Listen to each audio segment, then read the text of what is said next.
Hello and welcome to the Dune Minute Podcast, your place to dive deep, minute by minute, into the cinematic adaptation of Frank Herbert's World of Dune. I'm one of your hosts, John. And I'm Zach. And we are back. We promised a longer episode today. I have a lot more because yesterday notes. we had not a lot to talk about. Yesterday's episode, and yesterday's minute was a lot of just looking up at canyons. Mm-hmm. So we have better things to talk about today, I think. Yes, absolutely. Many more notes today. So yesterday we ended off with a pebble being dropped and Paul turning around to see a Fremen man standing all of 5-ish feet or so away from him. And then more Fremen kind of revealing themselves amongst the canyon.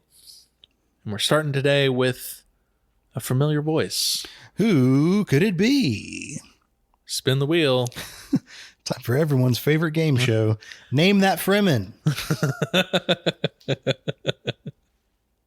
I said, if you were going to guess Stilgar, you'd be correct. Yes. Do not run. You will only waste your body's water. Yep. So happy to have Javier Bardem back in the movie. Yep.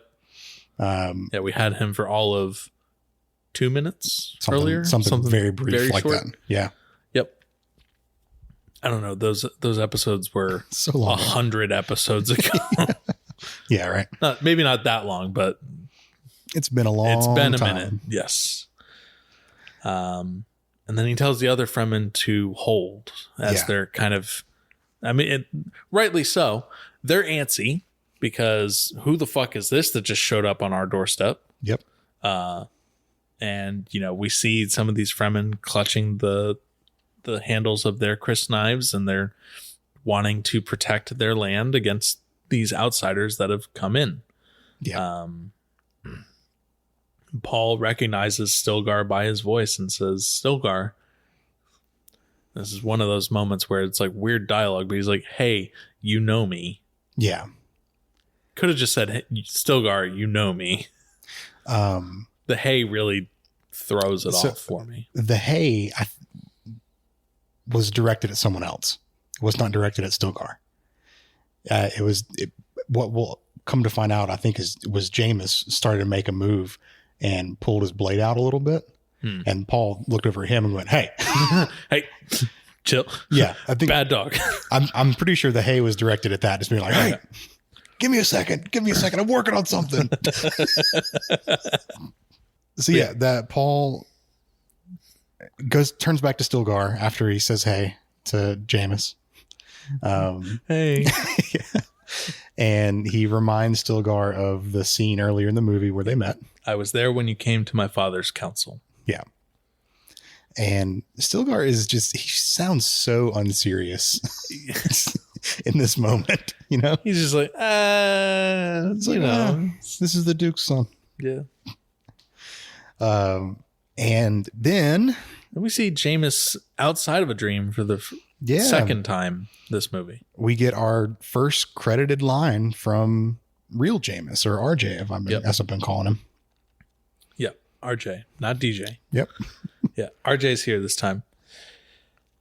And he says, why are you waiting? We need their water. Yeah. Which is so menacing to think about.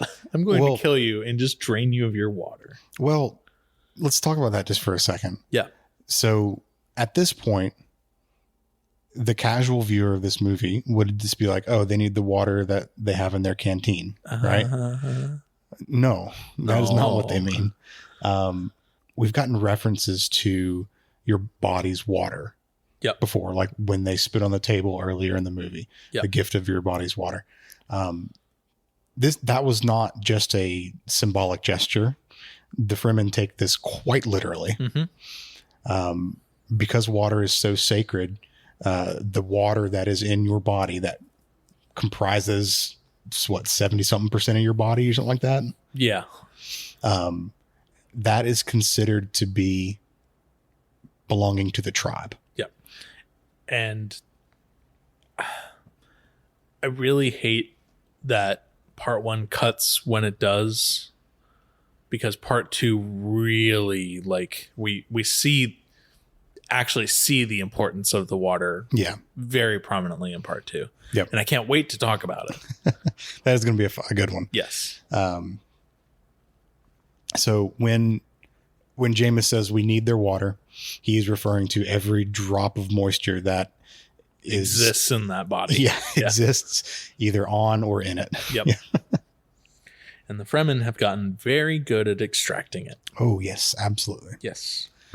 So rightly so. If you live on a desert planet where the temperatures get up to 140 plus degrees. Yeah. Every ounce counts. Yep. So we get some Fremens in the background speaking in Chicopsa. Yep. And the translation on screen reads, "How can he be the Lisan al-Gaib?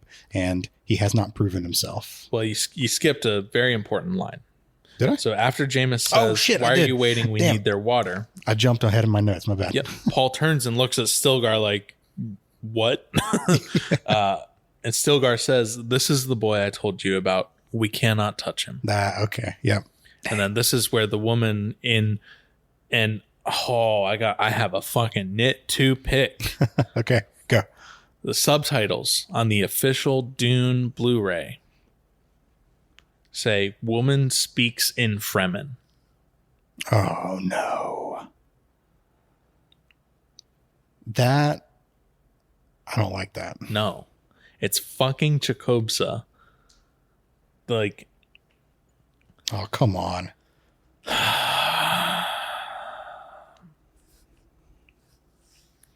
Why? Yeah, that seems like a pretty big oversight. It's a massive oversight. Yeah. Oof. But yeah, woman speaks in Fremen. How can he be the Lisan al-Gaib? And then another man, an older man, says he hasn't proven himself in Chicopsa. Yep. Old Jumpy Jameis over here is just he's ready. Jameis is pissed from the get-go. Yeah. Shit is on site. Yeah. Like he fully pulls his knife out at this point and goes, "They're weaklings." Yeah. And he's not like slowly pulling his knife. It's out. Like and I love the way that he carries his knife just vertically on his chest. So he's just right out. Just there. Yep. Yeah. Stilgar once again puts a stop to this and he holds Jameis off. He's very chill the fuck out. But yeah, Stilgar is just trying to calm everyone's tits in this moment. Yeah. And he mentions that, that was a brave crossing that they just made in the path of Shai Hulud. So, he does not speak or act like a weakling, nor did his father. Yeah. Stilgar definitely respects Leto. Yes. We saw, like, from their brief encounter earlier in the movie, that... I mean, he wouldn't have shared his water if he didn't respect him. True. But even like the proposition that Leto gave where he's like, I cannot promise that I can't come out to the desert, but we will never hunt you. Your creatures are yours forever. That kind of stuff. Yeah. And Stilgar says, that's very honorable. Now I must leave. Yeah. That's all I have to say to you. Very well. Yeah. So even from that brief encounter, it's very clear that he respected him. So it's good to see that this has been extended and it's still, even though Leto's dead, the respect kind of goes to Paul as well. Yeah. Here. In fairness, Paul did, speak up probably inappropriately, definitely inappropriately, because we definitely gave Paul shit for it. Yeah. But in that moment, Stilgar, the line that he says is, I remember your face, or something to that degree. Yeah, I can't remember exactly, but it's something along those lines. Yeah. So I think Stilgar, and we know this a lot more in part 2, but Stilgar is a very devout man. Yes. And he is seeing things that clearly in this minute the other Fremen aren't, because they're questioning Paul being the Lisan al-Gaib. Yeah. Jameis most of all, he just wants to murk him right now. well, but Jameis is definitely the most vocal in his opposition to Stilgar's beliefs. Yeah. About Paul. Speaking and of Jameis wants his fucking water. Yeah.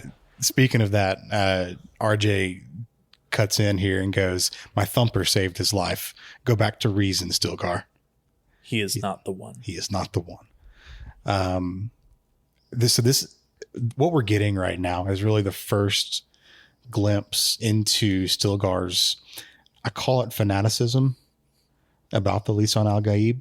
It's not super apparent right here in this moment. It's Correct. very subtle right now.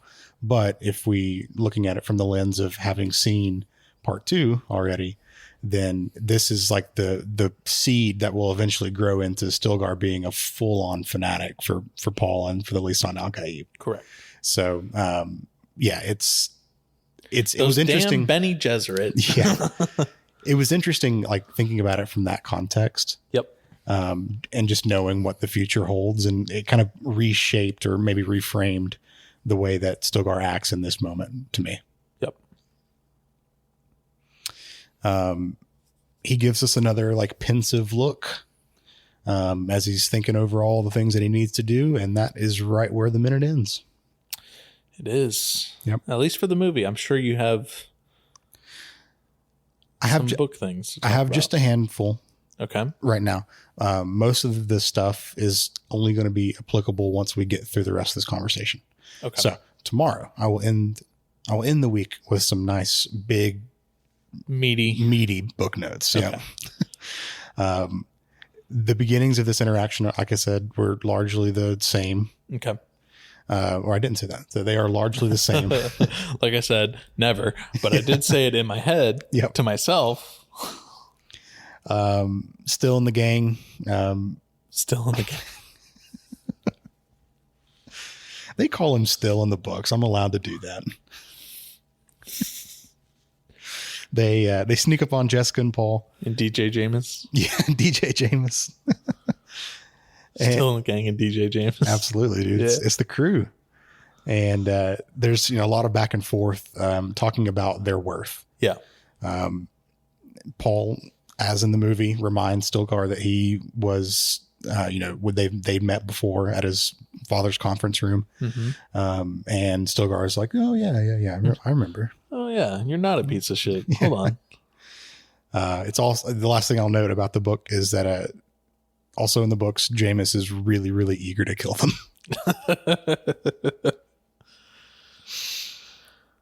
Which is okay. So that's awesome. We'll probably need to talk about this a little bit more as we progress in this like chunk of the movie. Yeah. But what are the odds that Paul recognizes Jameis? Well, Jameis isn't. He's never named in his visions. He's just a person that's there. No, but he has such a distinct voice and a distinct face and everything. Yeah. Well, we don't really see his face yet. Right. We don't. And that's why I think Paul right now is more confused than anything else. Yeah. Because he definitely knows the voice and he knows the face because see the friend, follow the friend. Yeah. Right. So ironically, he's not very friendly. And that's kind of what I was driving at was if Paul does recognize him, or at least, recognize the voice as, at least from his visions, someone who's supposed to be helping him and someone who is, follow the friend, like you just said. This has got to be a complete 180. I mean, this is a complete 180 from what we were expecting Jameis to be like. Yes. And I'm wondering if Paul has gotten to that point of realization yet. I don't think so. Okay. I don't think movie Paul is smart enough. Probably not. I don't even think he gets it at all in this movie.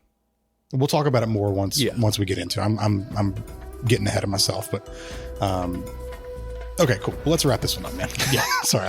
I can buckle up. These next few weeks of episodes are going to be thick. So yeah, they are. Okay, cool. Well, like I said, we have a lot more to talk about tomorrow. Correct. This conversation will continue, and we'll get to see a little bit of action. And I'm excited to talk about it. So we will see y'all tomorrow. It's going to get weird. Yeah. If you would like to reach out to us in the meantime, we are on Instagram at The Dune Minute. We are on Twitter at Dune Minute. And our email address is duneminute@gmail.com. That's all correct. We will see you tomorrow for a Friday episode. As always, rate and comment on the show. Share it with your friends, regardless of where you listen to it. And we will be back to wrap this week up. All right, cool. See you then.